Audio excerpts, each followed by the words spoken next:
Good morning, everyone. Guys, today I thought it'd be fun to just do something a little bit different. We're gonna play Mortal Kombat 1 on the Sega Genesis, but we're not gonna put in any blood code. We're just gonna do regular old school, just like you took it out of the box. You popped it in your Sega Genesis and you just started playing it. No changes to the actual, blood code, none of that kind of stuff. Rechange the stages, take out the bonus stages, stuff like that. So it's gonna be just straight out of the box, no codes. And I thought that might be fun. If you guys do enjoy this, let me know. I might continue a series of it because, to be honest with you, I don't know that I've ever played this game all the way through without the blood code, honestly. Like, even back in the day when this game first came out, I picked it up from KB Toys, I believe. Even back then, I think we already had the blood code readily available because that was such a big deal. So I think everybody already knew the blood code and was able to type it in and turn on the blood. And therefore turning on, their regular fatalities. This version, since there is no blood, the fatalities will be different, at least for some of the characters. So anyways, guys, let's get started. Turn it up a little bit. Hopefully you guys can still hear me. And we're gonna play it today with Sub-Zero. And again, like I said, if you guys like this series, I'll keep it going.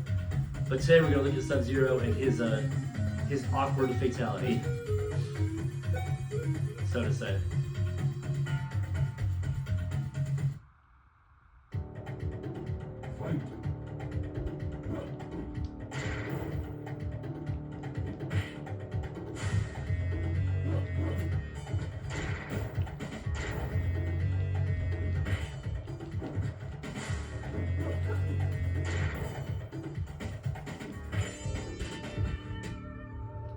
So this Sega Genesis version of the game, guys, is really a great version. This is the one I grew up on. Between this one and the Super Nintendo version, this is the one that I actually grew up on, and I loved it. Graphically, it's not the best, like the stages and stuff like that. Character models look fine, but like the stages and stuff do not look the best, but it's still a blast. I love this game. The controls are way better than the Super Nintendo version, in my opinion. Alright, here, check this out, guys. So there is Sub-Zero's fatality without the blood, right? So it's just, they call it a super uppercut is all it is. Pretty boring. But again, that's what this whole playthrough is about. It's just doing, just like straight out of the package.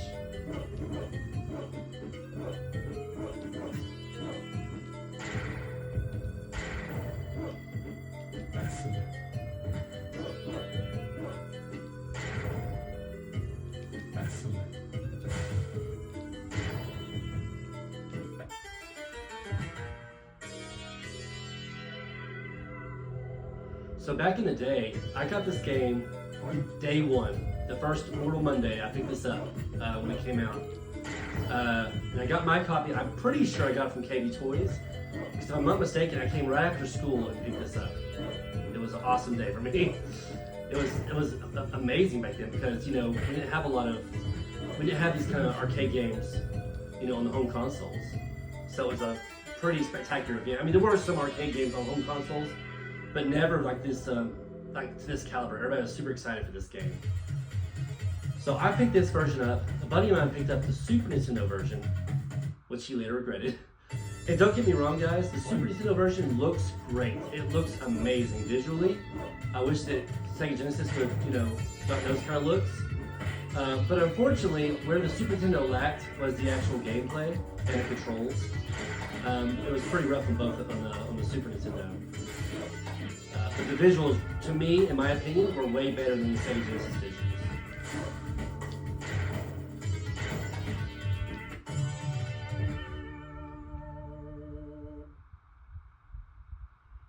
So, but whenever I was staying out at my buddy's house, we would play the Super Nintendo version, of course, that's the one he had. And, this one was, of course, my favorite at home. But he really liked the Super Nintendo version, even though just to me the controls just never felt right.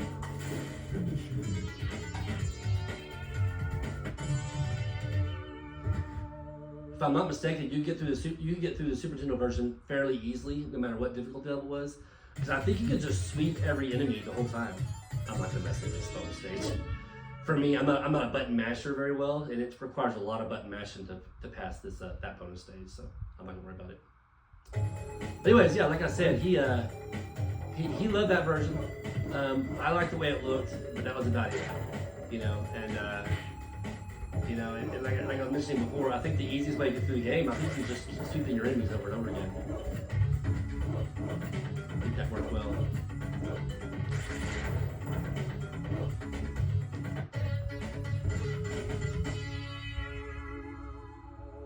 In this version, you can't do that. You can't just sweep them over and over again. It's closer to the arcade version. Like I said, the gameplay of this one is, to me, way better than the Super Nintendo version. Just my opinion, guys.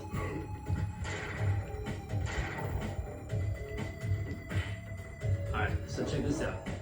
This is the pit stage, but since the blood is not turned on, you can't knock him off. It just does a regular uppercut. It just knocks him down to the ground. Obviously, if the blood was on, you knock him down the bottom of the pit, and you fall in the spikes.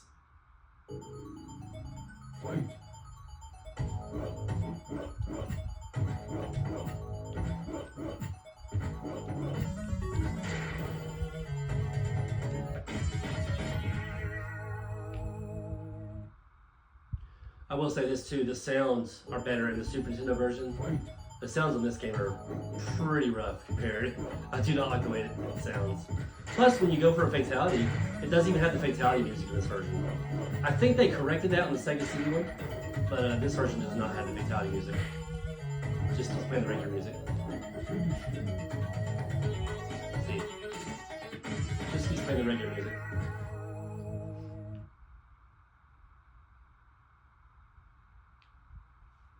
Not a lot of speech either, like it doesn't say fatality, things like that, so. I don't think it doesn't say, like, Sub-Zero wins or anything. So a lot of speech is missing as well.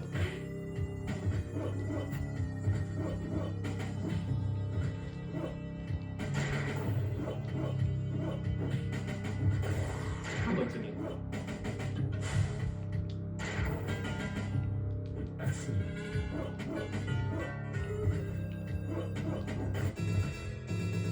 Okay, he's bringing it.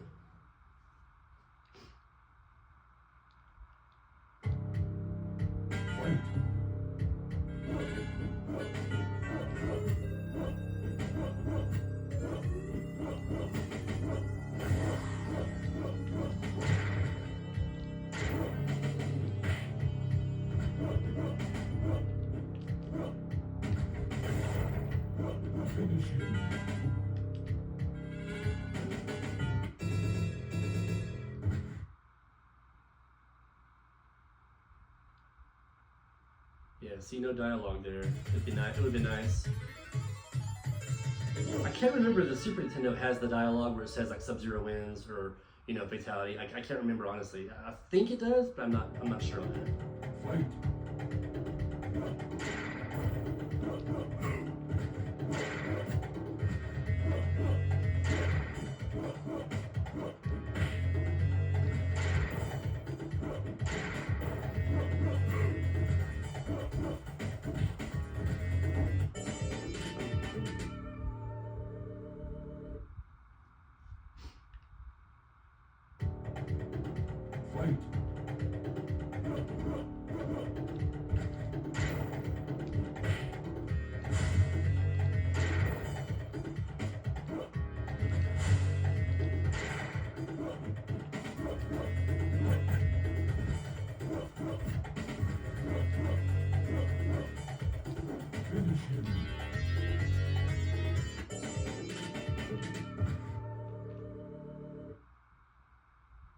Yeah, pretty boring fatality.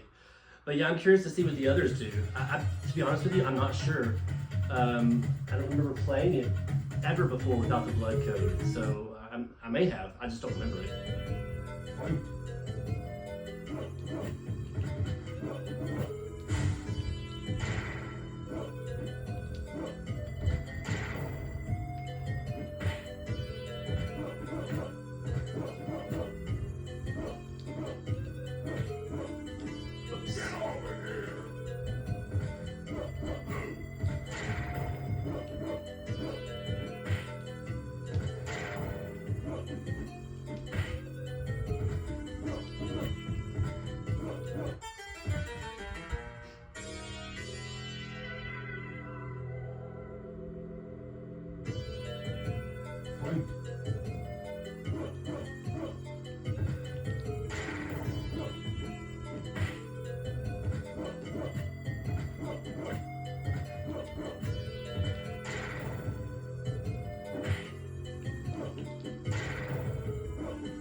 that trade any day of the week.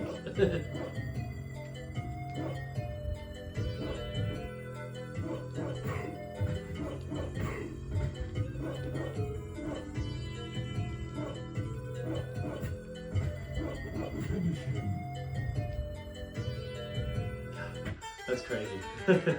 That's just crazy. That's what they decided to go with as far as the Fatality goes.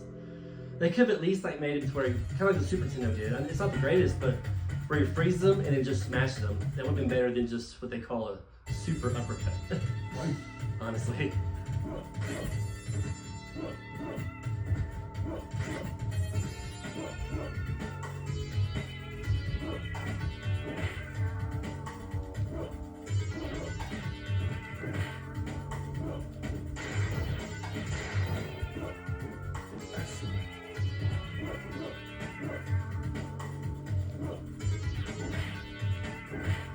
This in this version also.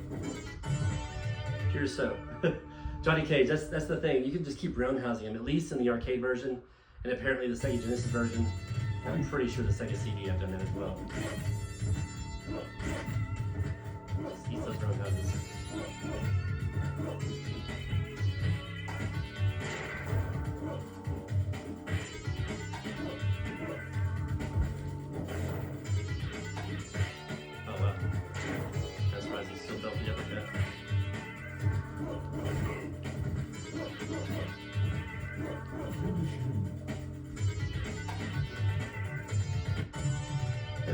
Yeah, I'm curious as to what Johnny Cage does. I know in the Super Nintendo version, he just kind of stabs you with his foot. I wonder if he does the same thing on this version. I know Scorpion and Sonya, I don't know, but I'm pretty sure that theirs are the same because all they do is set you on fire, you know? And if I'm not mistaken, Kano still pulls your heart out, but instead of, it's like a metallic color instead of being an actual red color of a heart. I think that's what it was. I've seen that before.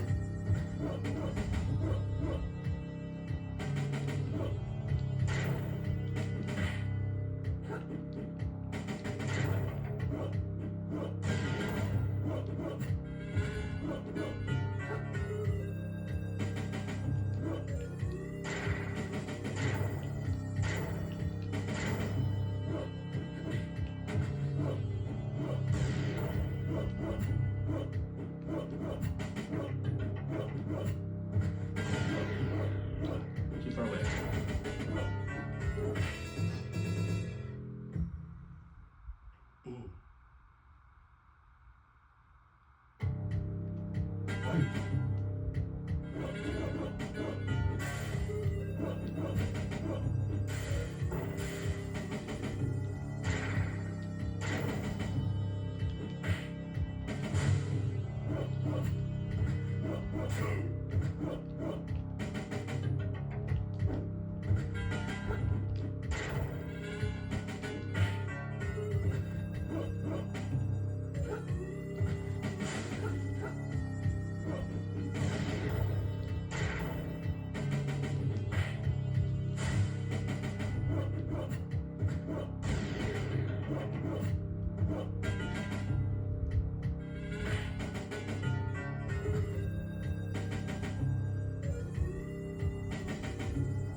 So my favorite thing about fighting Goro in this version is he takes off the same amount of health as it does a regular person. You know, in the arcade version, when you hit him, it takes off less health as it would if it's fighting another character.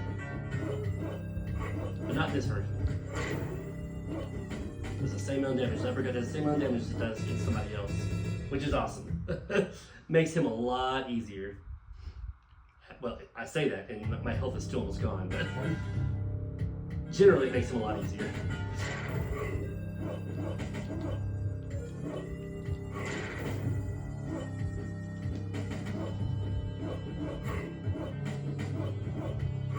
Oops, that's not gonna be good. Puts me in that corner.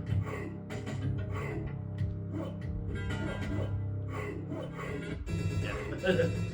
Lost a round to Mr. Goro.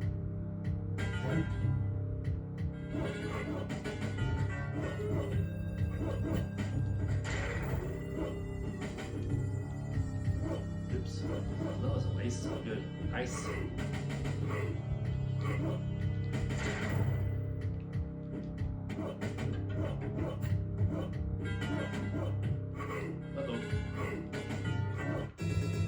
you got me. Well, I don't like to continue, but today we're going to.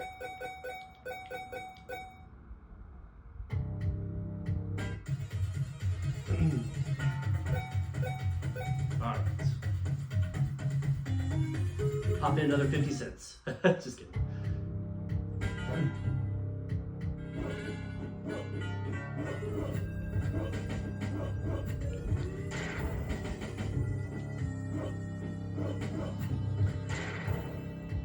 I can't uppercut like that.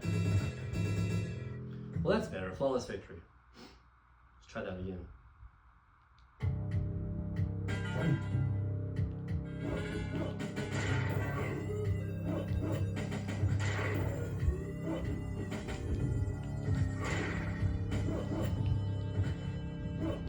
That's the fireballs in this version, isn't he?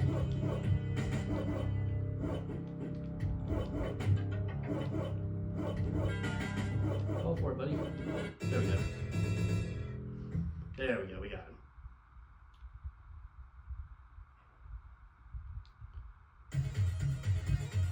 Alright, Shang Tsung. Shouldn't be too bad. Use the ice in the very beginning of the round.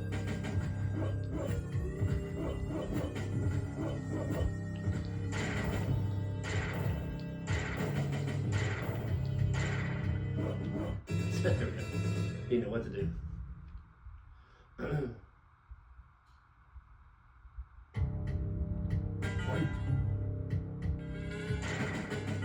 that time.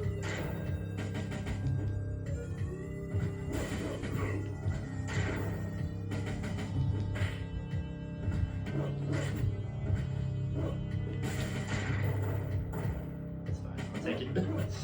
There we go. All right.